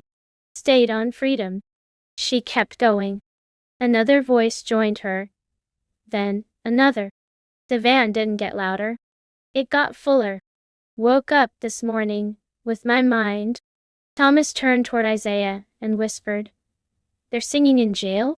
Isiah didn't answer. But inside, something loosened. Not like giving up, more like setting something down. He didn't know what jail was supposed to be. But maybe it wasn't this. Maybe it was worse. Or maybe, just maybe, it was something else entirely. Part 2: The Fairgrounds. The van lurched to a stop. A second passed. Then, another. Isiah heard voices outside, sharp, clipped commands, but couldn't make out the word. The rear door swung open with a clatter of steel. Sunlight poured in, blinding for a second. Then came the heat, thick and sudden. "Out! Let's go." The officer didn't shout. He didn't have to. The tone did all the work. One by one, the children moved toward the open doors. Thomas hopped down to the dirt first. Isiah followed, blinking hard as his eyes adjusted. They weren't at a jail. They were at the fairgrounds. Isiah recognized the smell before anything else. Hay, dust, something sour underneath. Ahead of them stood a long, low building made of cinder block and rusted metal. Fences ran alongside it, chain link topped with barbed wire. The children were herded in, through a wide gate, walking single file. No one told them where they were going. Inside, the air was cooler, but stale. The floor was concrete, wet in places. Steel pens lined both sides, square enclosures about waist high, each big enough for maybe 5 cows. only they weren't empty. Children sat inside, pressed against the bars or curled on the floor. Dozens of them. Some were talking softly. Others just watched as more arrived. A guard pointed to an open pen near the middle. In there, Isiah and Thomas stepped inside. The gate clanged shut behind them. A heavy latch dropped into place. Thomas looked around. This where they put the pigs? Isiah didn't answer. There were no mattresses. No blankets. Just concrete and each other. A girl across from them was humming again. I ain't gonna let nobody turn me around. Her voice echoed a little in the rafters above. Thomas whispered, "It's just like church." Isiah looked at the girl. She nodded at him once, like she knew something he didn't yet. Part 3. Sleeping on Stone. Night came slow. There were no clocks, no lights, just the shifting of shadows and the deepening of cold. The concrete sucked warmth from every inch of Isiah's body. He never felt a floor like this, not at home, not at school, not even outside. This wasn't a place meant for people. It was the kind of cold that made you feel small. He lay on his side, knees curled, trying to use his arm as a pillow. Thomas was already asleep beside him, head resting on Isiah's shoe, one hand tucked under his chin. Across the pen, a boy whispered something funny, and two girls laughed, not loud, just enough to be real. No one told them to hush. No one told them anything. The guards had walked through twice. Once with flashlights, once without. Neither time had they spoken a word. A few pens over, a voice rose. It wasn't singing this time. It was quoting. I have a dream, that one day, every valley shall be exalted. The voice was young, maybe 12. Every hill and mountain shall be made low. Isiah sat up slightly, just to see. A boy in a ragged sweatshirt stood in his pen, hand on the bars like a preacher on a pulpit. And the crooked places will be made straight. Others joined in, not in full voice, just whispering along, repeating the words they knew by heart. And the glory of the Lord shall be revealed. Isiah closed his eyes. Not to sleep, just to hold it in. He felt the cold. He felt the ache in his shoulder. He felt the line of steel digging into his back. But underneath all that, he felt something else. Something like knowing. These weren't just kids. These were witnesses. They were proof. And somehow, in a livestock pen, on a stone floor, in the middle of the night, they were freer than they'd ever been. Part 4. We don't stop here. Morning came without light. Just the sound of feet, new feet, shuffling through the building, led in by guards who never said more than they had to. Isiah sat up slowly, arms stiff, spine aching. He stretched, winced, rubbed the back of his neck. Thomas was still asleep, face down, using his own arm like a pillow. Another group of children was being placed in the next pen, maybe 20 of them. Some still wore school uniforms. One girl carried a songbook, though no one asked her to sing. The building was almost full now. You could feel the crowd, even when no one spoke. You could feel the way they all fit together, like pages in the same story. From down the corridor, a soft voice called out, "Are y'all still standing?" A few kids stood up. Others raised tired hands. At the gate stood a woman, maybe in her 20s, with short hair, a button on her lapel that said CLC. She gripped the chain-link fence with both hands and smiled wide.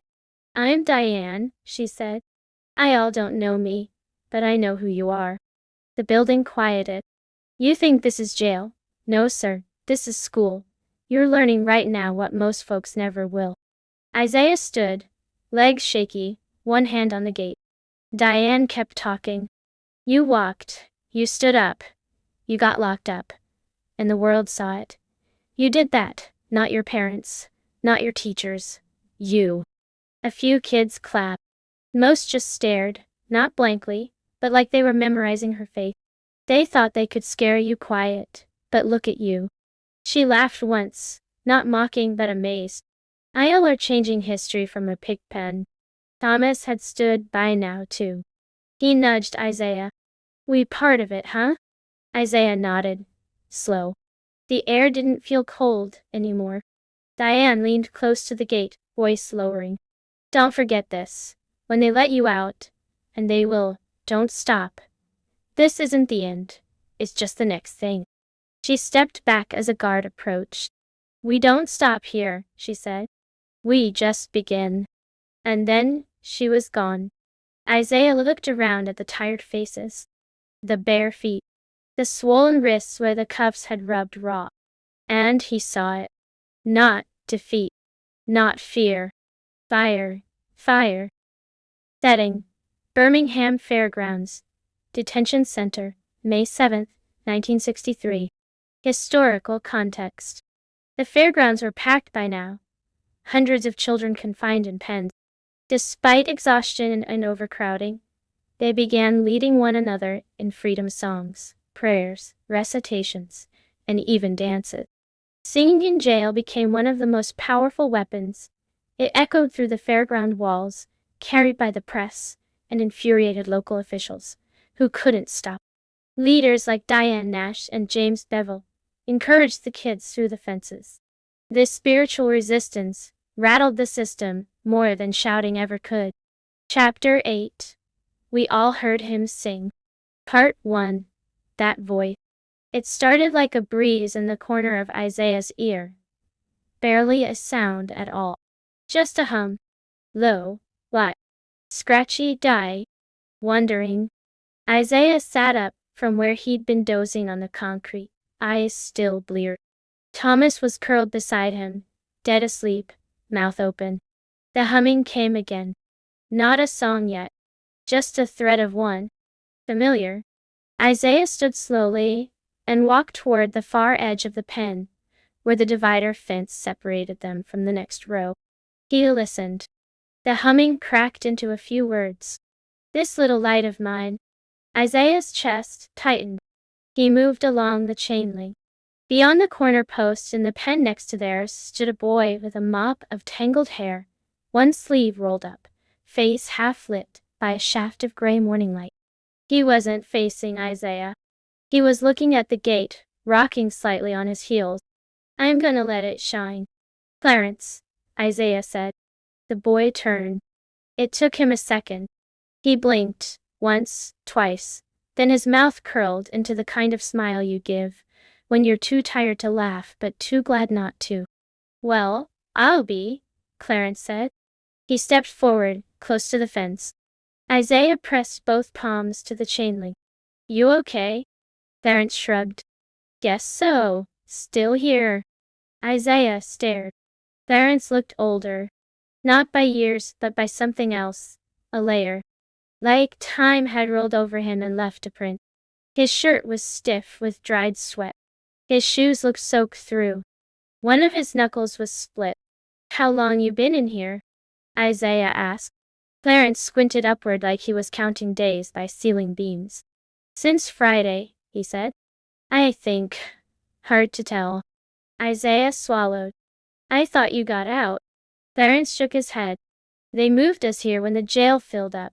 Ain't told nobody nothing since." Isiah gripped the fence tighter. Clarence nodded at him once, a gesture more meaningful than a handshake. "You walked, didn't you?" Isiah nodded. Clarence's smile came again, small but proud. "That's good," he said. "That's real good." Then he leaned against the fence like it was just any old afternoon between friends, and Isiah did the same. They didn't speak for a minute. They didn't have to. They'd both stepped off the curb. Part 2. Fingers through the fence. They sat with their backs against the chain link, knees drawn up, elbows resting on them like always. Like they were back on the church steps, just killing time. But now there was dust in their clothes, concrete beneath them, a fence between them. Isiah tapped the wire with one finger. "Food any better over there?" Clarence huffed a dry laugh. "If you like crackers and air." He reached into his shirt pocket and pulled out a single saltine, cracked in half and lint-covered. "Dinner, chow." Isiah smirked. "You share that with your whole pen?" Nah, Clarence said, solemn as a preacher. We take turns sniffing it. They laughed, quietly, but freely. A girl 2 pens down told them to hush. Some folks trying to rest. Clarence lowered his voice. You see the boy with the glasses? The little one, Thomas? Isiah nodded toward the pen behind him. With me, can't shut him up. Clarence grinned. Good, we need loud ones. He leaned back and stretched his legs, groaning a little. There's a girl in ours been writing in a notebook every hour. Like real careful. Said she's gonna write a book one day. Isiah raised an eyebrow. About this? About all of it, Clarence said. Says they'll call us history. Isiah was quiet for a long moment. Then, softly, I told my mama I wasn't going. Clarence tilted his head. And then? I went anyway. Clarence didn't laugh. Didn't tease him. He just smiled. That's how it happened. Isiah shifted closer, reached through one square of the chain link. Clarence met him there, palm to palm, metal between. I didn't know if I was gonna see you, Isiah said. Clarence said nothing at first. Then, without letting go, you still see me. Part 3. The song starts small. Night pressed in like a lid. The livestock building held its heat from the day, thick and sour. The air felt like it had already been breathed too many times. Children lay stretched out across concrete, shoulder to shoulder, shoe to shoe, trying to sleep, or just pretend. Some muttered in their sleep. One boy cried quietly, turned to the wall. Isiah stared at the rafters, hands behind his head, Thomas snoring softly beside him. Then from 2 pens over, Clarence's voice cut through the stillness. Not loud, not even on key, but clear. Ain't gonna let nobody. Isiah sat up. Clarence's voice caught, just for a second, like it had been waiting all day to come out. Turn me around. Someone else joined in. A girl's voice, hesitant, dry. Turn me around. A hum picked up from somewhere near the far gate. Turn me around. By the second chorus, Isiah's mouth had found the words too. He sang them soft, like they were secret. Ain't gonna let nobody turn me around. The sound grew. Not like thunder, not like a choir, but like water, slow and spreading. A boy near the entrance began clapping in time. No rhythm at first, just noise, but others followed. Even Thomas stirred, blinked, and mumbled. What's happening? Shh, Isiah said. Listen. The gate to their pen rattled, a guard stepping close. Enough, he barked. I said quiet in here. But the singing didn't stop. It lifted. The voices, dry, cracking, some whisper thin, carried through the rafters like smoke from a fire that refused to burn out. Keep on a-walkin', keep on a-talkin'. The guard banged his baton against the gate once, then stepped back. He didn't say another word, and the children kept going. Part 4. You hear that? Outside the fairground walls, the night was still. The reporter had been waiting in his car for an hour. He was new, maybe 24, from St. Louis. Hadn't seen anything like Birmingham yet. Thought maybe the movement had peaked with the hoses and dogs. Thought maybe it was done. But now he was standing by the gate, pen poised over a yellow notebook, head tilted slightly toward the long, low livestock building. And he was frowning, not from confusion, but from awe. From inside, faint at first, then clearer, came a wall of sound. Not chaos, not shouting, not fear. Singing. Children. Dozens of them. Ain't gonna let nobody. A beat. Turn me around. A Birmingham police officer stood near the entrance, arms crossed. He heard it too. Didn't move. Didn't smile. Just stared toward the building, lips thin, eyes hard. He reached for his radio, then stopped. Didn't press the button. Didn't call for anything. He turned and walked toward his cruiser instead, slow and stiff. Inside the building, the chorus rose again. Isiah sat with his back to the fence, eyes closed, arms around his knees. Clarence's voice carried above the rest, worn out but stubborn as tree roots. Thomas sat beside him, not even pretending to sleep anymore. No one was. The sound filled the pens, filled the rafters, filled the bones of everyone inside. I'm gonna keep on a-walkin', keep on a-talkin', marchin' up to Freedom Land. Isiah didn't sing now. He just listened. And he thought, we ain't supposed to sound like this in jail. But they did. And the world would hear it. Setting: Birmingham Fairgrounds in downtown, May 7-10, 1963. Historical context: by May 7, jails and fairgrounds were full, with nearly 2,000 children detained. Local and national media coverage exploded, publishing images of the dogs and hoses. Pressure grew on Birmingham leaders to negotiate. President Kennedy, facing a national outcry, publicly acknowledged the movement. On May 10, Birmingham officials agreed to begin desegregating public facilities and releasing protesters. Bull Connor, whose brutality had backfired, began to lose power. The children were released, not with parades, but with purpose. It wasn't the end of racism, but it was the beginning of the end of Bull Connor's reign. Chapter 9: The Day the Water Broke. Part 1: Cracks in the Wall. They didn't tell the children anything, but the children could tell everything anyway. Isiah noticed it the moment he opened his eyes. The guards weren't talking. Not like before. Not barking. Not mocking. Just moving. Quick. Why? Tense. Like they were trying to finish something without being seen. One walked down the row, holding a clipboard. Not calling names, not yet, just checking. Isiah sat up, rubbed the stiffness out of his neck, and watched. In the next pen over, Clarence was already awake. He gave a subtle nod toward the far end of the building. You feel that? He asked. Isiah didn't know what to say, so he just nodded. From a few pens over, a girl said, My auntie's on the phone with Washington every hour, said the president talked last night. Thomas, still groggy, looked up from his corner. President Kennedy? Yup, said he, watching the situation. Said he can't believe the pictures. Clarence muttered. He's late. Someone else added, Somebody told me the mayor's office got 10,000 letters in 2 days. Another voice, higher pitched. My cousin, said white folks, called the station crying when they saw the fire hoses. Laughter. Not cruel, just disbelieving. Now they crying. Better late than never. Isiah stood and walked to the fence again.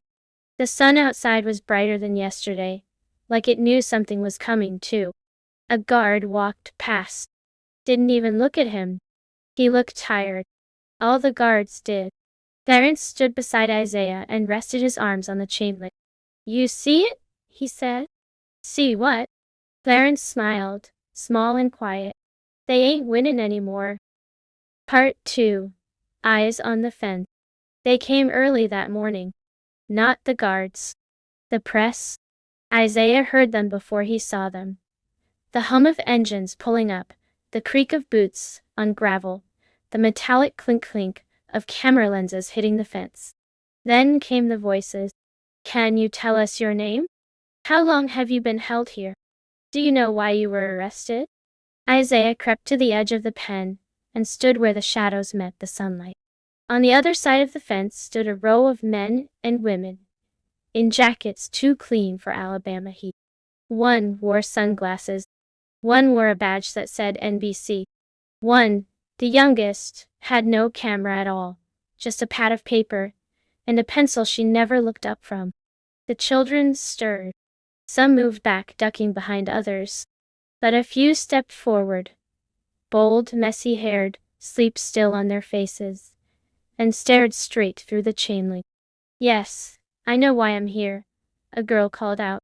For freedom, someone else shouted. The reporter scribbled. A camera clicked. Then another. And another. Isiah didn't say a word, but he stepped forward, right up to the fence. He didn't raise a fist, didn't pose, just stood still. His name tag, now creased and sweat-stained, flapped slightly on his chest. Isiah Carter, age 13. One reporter lifted her lens and paused, as if asking permission. Isiah met her eyes. The shutter snapped, and then again. He didn't blink. He didn't smile. But he let them see him. All of him. And then he stepped back into the pen. Clarence grinned. You just got famous. Isiah shook his head. I didn't do nothing. Clarence replied, You stood still. That's something. Part 3. The lift. It started like everything else in that place, without warning. The side door groaned open, and a guard stepped in with a clipboard, flanked by 2 others. He looked straight ahead. Didn't shout, just began to call names. Andrews, Tanya, Baxter, Leon, Campbell, Janice. Each name landed like a spark. Kids sat up, stood. Some shouted, That's me, and rushed to the gate. Others froze, eyes wide, unsure it was real. A boy near Isiah gripped the bars so hard, his knuckles turned white. The guards opened gates. No smiles, no comment, just motions. Children were let out in small groups. No one said where they were going, but everyone understood. Release, freedom, or something like it. Isiah sat on the floor, knees to chest, heart pounding like it had somewhere to go. The names kept coming. Grant, Shirley, Holloway, Tarrant, Jameson, Lillian. None of them his. Clarence was still at the fence, still standing tall, like it didn't touch him at all. But Isiah saw the way his fingers tightened on the wire. The list paused. The guard stepped away. Murmurs rose from every corner. Some kids cried. Others rocked in place. Then another group came through the doors. City workers this time, not guards, with folders, more clipboards, and small white envelopes. One of them started a second list. Isiah held his breath. North, Calvin. Reed, Angie. Turner, Michael. Carter, Isiah. His heart stopped. He stood too fast, knees wobbling. Thomas grabbed his hand. Wait, what? You're leaving? Isiah looked back at him. I guess so. Thomas's eyes darted. I don't wanna. You'll be next, Isiah said, though he had no way of knowing. Thomas hugged him, arms fast around the ribs, face pressed into Isiah's shirt. Isiah patted his back once, twice, then turned to Clarence. They met at the fence again, just like the first time. Fingers through steel. Clarence didn't say goodbye. He said, Go tell it. Isiah nodded, then walked to the gate. It swung open. He stepped through. Part 4. The walk out. The gate didn't creak this time. It groaned, like it knew it was opening for something bigger than a boy.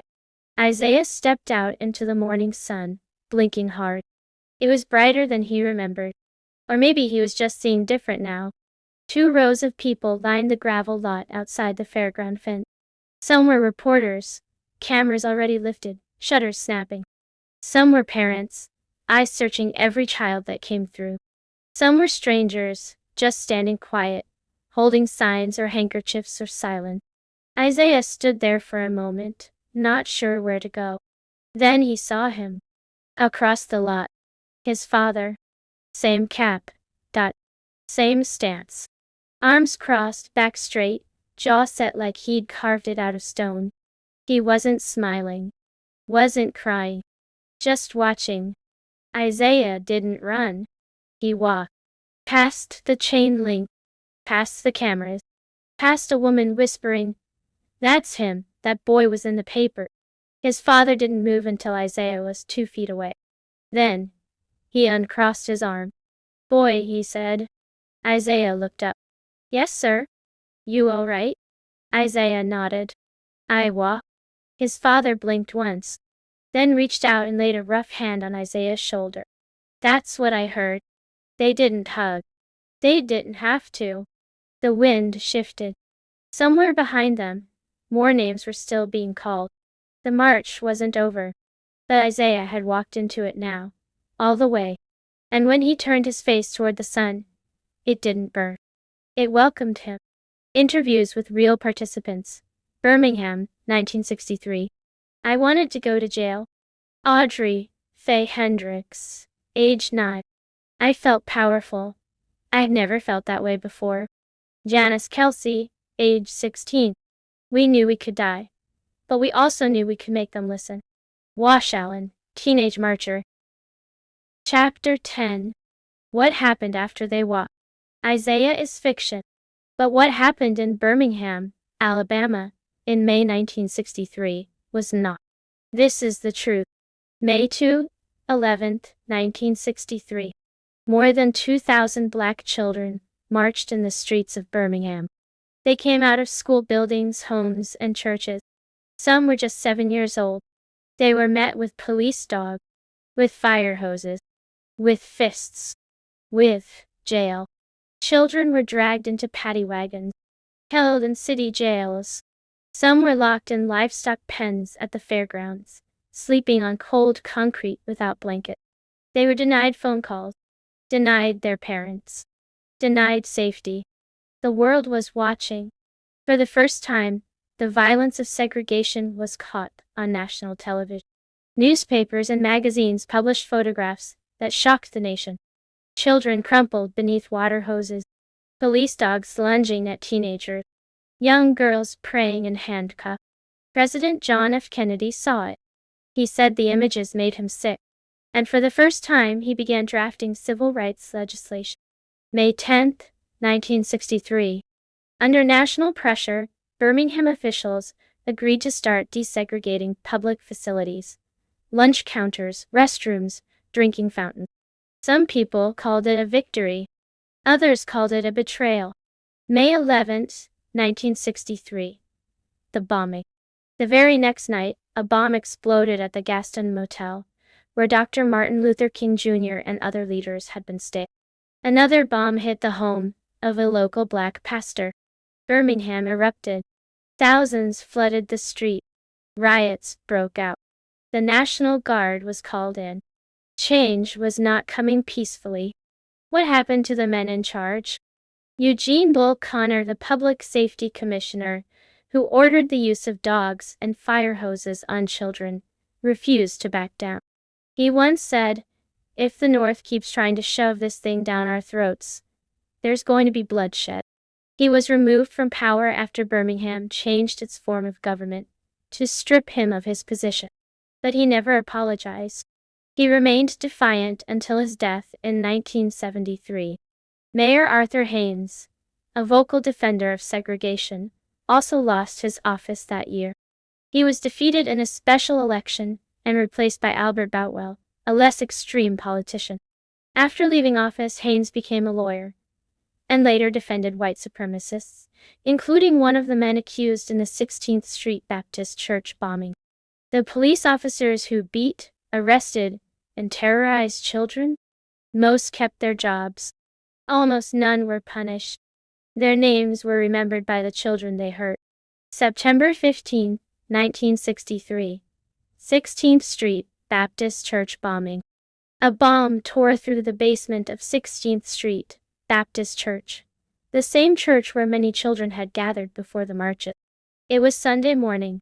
The bomb was planted by white supremacists. 4 girls were killed. Addie Mae Collins, age 14.